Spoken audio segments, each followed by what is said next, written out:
عربی ادب کی کہانی ہے۔ ایک عابد عالم تھا، وہ خدا کی عبادت کے لیے پہاڑ کی چوٹی پر جا کر بیٹھ گیا، اور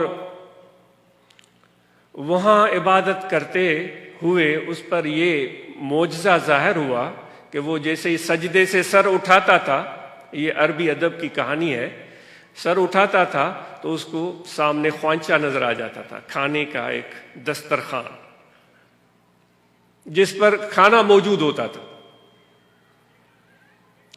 تو وہ عبادت کے بعد وہ کھانا کھا لیتا، وہ خوش ہو جاتا کہ بھائی سبحان اللہ، یہاں تو کوئی آدم ہے نہ آدم زاد، کوئی بستا نہیں، کوئی رہتا نہیں، کیسے خدا مجھے یہاں اس پہاڑ کی اونچائی پر، کوئی میرا واقف نہیں، کوئی دوست نہیں، کوئی جان پہچان، کوئی انسان بنی بشر نہیں، مجھے کھانا ملتا۔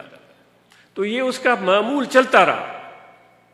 ایک دن ایسا اتفاق ہوا، اس نے عبادت کی، زاہد تھا تو اس نے عبادت کی۔ زاہد اس کو بولتے ہیں جو دنیا کو تیاگ دے، بھائی میرا کسی سے کوئی واسطہ نہیں، دین اسلام میں اس طرح کی کوئی تعلیم نہیں ہے، ایسے سمجھیے، یہ بنی اسرائیل کے زمانے کی بات سمجھے۔ تو وہ عبادت کر کے معمول کے مطابق اٹھا تو وہ خوانچہ دسترخوان تھا ہی نہیں۔ اس نے سوچا کہ میری عبادت میں کمی رہ گئی ہے، تو اس لیے مجھے وہ خوانچہ، وہ دسترخوان، وہ کھانا نہیں ملا، تو اس نے اور گڑ گڑا کر عبادت کی۔ اس کو نہیں ملا دسترخوان، پتہ نہیں کیسے آتا تھا، کہاں سے آتا تھا، کس طرح پہنچتا تھا۔ پھر اس نے اور زیادہ گڑ گڑا کر، رو رو کر سجدے کیے، عبادت کی، نہیں ملا۔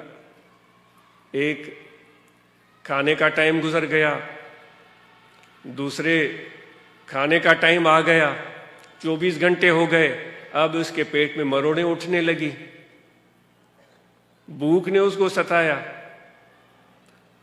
تو وہ اپنی بھوک سے پریشان ہو کر ایک محدود ٹائم تک تو وہ بیٹھا رہا، لیکن مجبور ہو کر وہ پہاڑ سے نیچے اتر آیا۔ پتہ نہیں کیا ارادہ کر کے گیا تھا کہ میں تو کبھی بھی ادھر سے ہلوں گا نہیں۔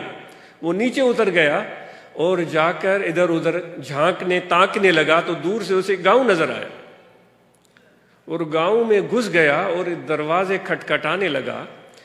بندے باہر آئے، انہوں نے پوچھا کیا ہے، تو انہوں نے کہا میں بھوک سے مر رہا ہوں، مجھے کھانا دو۔ تو ان گاؤں والوں میں سے کسی ایک گھر والے نے اس پر رحم کیا، اس کو 3-4 روٹیاں، کچھ کھانے کی اور چیزیں اس کو، یا سالن یا روٹیاں دے دی۔ وہ 3-4 روٹیاں پکڑ کے چلا تو اسی گھر کے دروازے پر کتا بیٹھا ہوا تھا۔ اس نے جب اس کو روٹیاں لے جاتے ہوئے دیکھا تو اس کے پیچھے چل پڑا۔ جب آگے چلا تو کتا بھی اس کے پیچھے، یہ تیز چلا تو کتا بھی تیز چلنے لگا، یہ دوڑا تو کتا بھی دوڑنے لگا۔ تو پھر اس کو ڈر لگا کتا مجھے کاٹے گا، تو اس نے ایک روٹی پھینکی اور کتا روٹی کھانے میں مشغول ہوا، اس نے دوڑ لگائی، میں نکل جاؤں گا، پہاڑ دور نہیں ہے، چوٹی پر تو کتا آئے گا ہی نہیں۔ کتے نے جلدی جلدی روٹی کھائی یا نہیں کھائی، وہ کچھ کھائی کچھ نہیں کھائی، پھر اس کے پیچھے دوڑ لگائی، پھر اس کو پہنچ گیا۔ اس کے پاس تھی 3 یا 4 روٹیاں، اس نے کہا کتا تو کاٹنے لگا ہے، وہ بھونک رہا تھا، اس نے دوسری روٹی پھینکی، کتے نے اس کو روٹی کو منہ لگایا، اس نے اور تو تیز دوڑ لگائی، تھوڑی دیر میں کتا پھر اس کے پیچھے، تیسری روٹی پھینکی، اب اس کے پاس 1 روٹی تھی، اب اس نے اور زیادہ تیز دوڑ لگائی کہ بھائی اوپر پہنچوں، آرام سے روٹی تو کھاؤں، لیکن کتا پھر پیچھے لگا۔ تو اب اس کو غصہ آیا اور دور دور سے کتے کو کہنے لگا 3 روٹیاں تو تمہیں کھلائی ہیں، 1 روٹی بھی مجھے نہیں بخش رہے ہو، کتنے تم ناشکرے ہو، ناشناس ہو، پر روٹی مانگنے، اور مجھے تم تانے مار رہے ہو کہ تم ایسے ہو، تم کتے ہو، تم نجس ہو، تم پلیت ہو، تم یہ ہو۔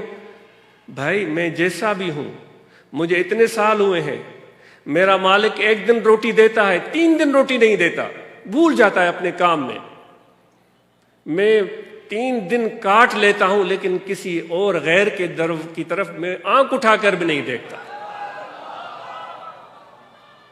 بھوکا ہوں، پیاسا رہوں، کچھ بھی ہو، مالک کے در پر پڑا رہتا ہوں۔ اے زاہد تمہیں کیا ہوا کہ 24 گھنٹے میں ہی تم اپنے مالک کے دروازے کو چھوڑ کر نیچے آ گئے ہو؟ تو دوستو میں عرض کر رہا تھا کہ ہم بھی اس طرح جھانک تانک لگاتے ہیں۔